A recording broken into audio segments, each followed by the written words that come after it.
উত্তমব্রত বন্দ্যোপাধ্যায়ের শিবিরের আবার সভাপতি হলেন, কি বলবেন? আগেও তৃণমূলের সভাপতি ছিলাম, আবার সভাপতি। ধন্যবাদ জানাই দলকে। একটা সময় আপনাকে সরিয়ে দেওয়া হয়েছিল, সরিয়ে দিয়েছিল, কেউ সরিয়ে দিয়েছিল। মমতা ব্যানার্জির প্রতি দুর্বলতা আমার আছে, আমার কেন, যারা তৃণমূল আছে, ঋতব্রতরও মমতা ব্যানার্জির প্রতি দুর্বলতা আছে, ববিরও আছে, অরূপরও আছে, অরূপ রায়েরও আছে, বালুরও আছে, এবং শুভেন্দু মমতা ব্যানার্জিকে শ্রদ্ধা করত। তাহলে কি অভিষেকের জন্য আমি কারোর নাম বলতে রাজি না। দলটা কাকে দেখে করা? দল নিজেকে কংগ্রেস করেছি, কংগ্রেস থেকে তৃণমূলে এসেছে। দলটা আমি আজ থেকে করছি না। তখন বলে তোমার জন্ম হয় না, গাই বছরে ভোট করেছি। সংগঠন তাহলে এবার কীভাবে করবেন? সংগঠন কোনো রকম ত্রুটি নেই। সংগঠন তৃণমূলের সংগঠন ঠিক আছে। দাদা 21শে জুলাই বলা হয়েছে, বেশি কথা বলতে পারে, গলায় খুব লাগছে। একমাত্র ভাস্কররা বললো বলে এলাম, হেবি গলায় বেদনা করছে। শেষ 21শে জুলাই কি বীরভূম থেকে লোকজন যাবে? 100 বার লোকছে, খুব কম করে 25-30 হাজার লোকছে। আর কারা কারা তৃণমূলে এই জেলা থেকে আপনার সঙ্গে রয়েছে? সবাই তো, এখানে তো কোনো রকম বীরভূম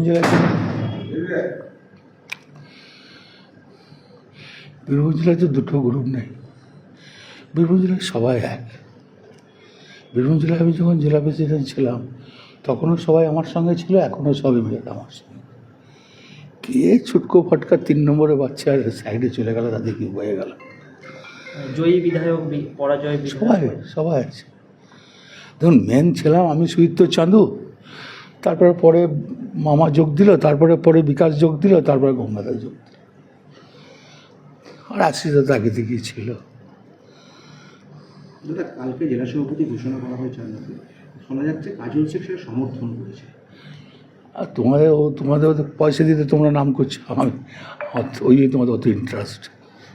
মাসে কত দিত পার মান্থ তোমাদেরকে নেই না? তো নাম করো কেন? চান্দু আছে, বিকাশ আছে, সুইত আছে, তাদের নাম করো না? তো ওদের নাম করো কেন? ওর নাম করো কেন? নিশ্চয় পয়সা দেয় তোমাদেরকে, পয়সা দিয়ে টিভি বলা করায় না। বলছি তো পয়সা দেখে, ওই জন্য তোমাকে বলে আজ বোধহয় কন্ট্যাক্ট করেছে যে বারবার কথাটা তুলবি আমার মুখ দিয়ে বার করার জন্য, তার জন্য কত কন্ট্যাক্ট হয়েছে তুমি বলতে পারবে। জেলায় কিন্তু উন্নয়ন অনেকটা স্তব্ধ এই ক্ষমতা পরিবর্তন, সেক্ষেত্রে আপনার ভূমিকা কী হয়? তৃণমূলের যে উন্নয়ন করবে, একটা কথা বলি, বিজেপি যখন বসেছে গদিতে, বিজেপি উন্নয়ন করবে। অন্নপূর্ণা ভাণ্ডার দিচ্ছে, স্বাস্থ্যসাথী যারা আয়ুষ্মান ভবন পাবে না, স্বাস্থ্যসাথী দেবো বলেছে দেবে। দাদা এখনো পর্যন্ত বীরভূম জেলায় প্রতিটি পঞ্চায়েতই কিন্তু তৃণমূলের দখলে, তো সেক্ষেত্রে কি উন্নয়ন? 100 দিনের কাজের তো নিঃসন্দেহে 100 দিনের কাজ দিয়েছে, যারা ভালো কাজ দিয়েছে 100 দিনে। দাদা বিজেপি কি ভালো কাজ করছে? এখন নিশ্চয়ই কাজ করছে, নাহলে এখন তো চোখে কিছু খারাপ পড়েনি। মুখ্যমন্ত্রী শুভেন্দু অধিকারী কি দেখুন, ও তো খুব লড়াকু ছেলে। ও আজ নয়, কংগ্রেস যখন করতো তখনও লড়াকু, তৃণমূলের থেকেও নন্দীগ্রাম থেকে লড়াই করে ও রাজনীতিটা শিখেছে। ওকে নতুন ওর সম্বন্ধে কিছু বলার নেই। ও আমার জুনিয়র হতে পারে, কিন্তু কর্কমূর্ত ছেলে বটে। 5টা জেলার অবজারভার মমতা ব্যানার্জি এমনি করে নেই, কাজের দৌলতেই করেছিল। কি জন্য দল ছেড়ে গেছিল শুভেন্দু? এগুলো তো দলের ব্যক্তিগত ব্যাপার, এগুলো বলা যায় না। দাদা আপনি যে রাস্তা দিয়ে আজকে এলেন দলীয় কার্যালয়ে, সেখানে অভিষেক বন্দ্যোপাধ্যায়ের সঙ্গে আপনার ছবি ছিল, সেগুলো সরিয়ে ফেলা হয়েছে কি কারণে? কোনখানে ছবি ছিল? যে রাস্তায় নাম আমার চোখে পড়েনি দলে, আমি কোনদিন দেখিনি। আমার সঙ্গে অভিষেক ব্যানার্জির ছবি থাকলে নিশ্চয়ই সরাবে না, আপনার চোখে পড়ে নাই কোনদিন। আমি তো ওই মমতা ব্যানার্জির ছবিগুলো দেখি, মমতা ব্যানার্জির ছবি রয়েছে, তারা আমার ছবি রয়েছে, অভিষেকের ছবি কোনো চোখে পড়ে নাই আমার। মমতা ব্যানার্জির ছবি কি থাকবে? হ্যাঁ, 100 বার থাকবে, কেন থাকবে? আচ্ছা দেখুন, মমতা ব্যানার্জির ছবি থাকবে। অনেকেই বলছে যে মমতা ব্যানার্জি, যারা মমতা ব্যানার্জি থেকে সরে যাচ্ছে, যারা ঋতব্রত, আমি তো 98 সালে কংগ্রেস ছেড়ে দিয়েছি। আমার বাড়িতে যান, রাজীব গান্ধীর ছবি আছে, ইন্দিরা গান্ধীর ছবি আছে। যতই হোক ছবি সরে যাচ্ছে। এই করে ছবি শুরু করে রাজীব, বলো তো, রাজীব গান্ধী, ইন্দিরা গান্ধীর ছবি আছে, অটল বিহারী বাজপেয়ীর ছবি আছে, বিধান রায়ের ছবি আছে। পপুলেশনের ছবি আছে। 21শে জুলাই সব প্রস্তুতি সভা কবে থেকে শুরু করছেন? দুটো বুধবারে কলকাতায় ঘুরে আসবো, তারপরে কোনো কি দলীয় বৈঠক ডাকবেন আমি এর মধ্যে? দেখতে পারি 21শে। ইতিমধ্যে কি কর্মীদের নিয়ে আপনার কি ফোনালাপ শুরু হয়ে গেছে? আমার তো আগেও তো করি, এই যারা আমার ব্লক প্রেসিডেন্ট আছে তারা এই যখন দল হেরে গেল তখন থেকে তো রেগুলার আসছে, কেউ তো পালিয়ে যায়নি, কোনো দলে যায়নি।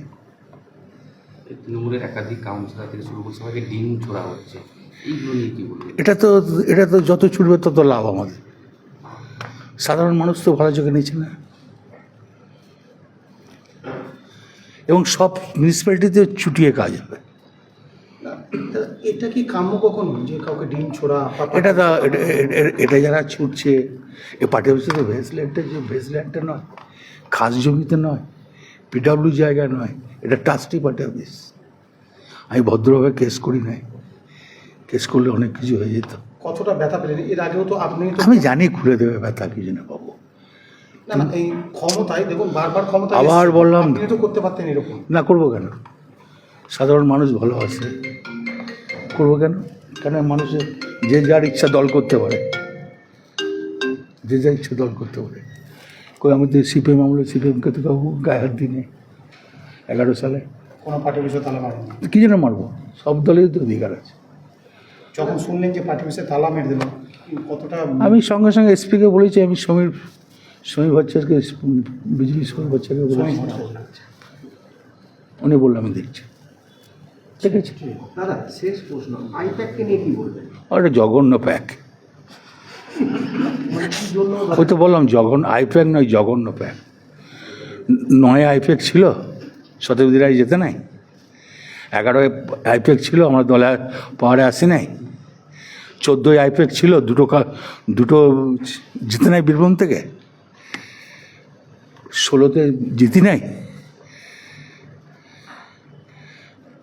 21শে জিতি নাই, 19শে জিতি নাই, 21শে আমি আইপ্যাক নিই নাই। আইপ্যাক ছাড়া কাজ করেছি, আইপ্যাকের কোনো কথা শুনি নাই। দাদা ঋতব্রতর যখন কাছে যাচ্ছেন সেই জায়গায় কি বেমানটা শুনতে হবে? কেন বেমান শুনতে হবে? অনেক মানুষ না, ঋতুব্রত তৃণমূল দল করতো।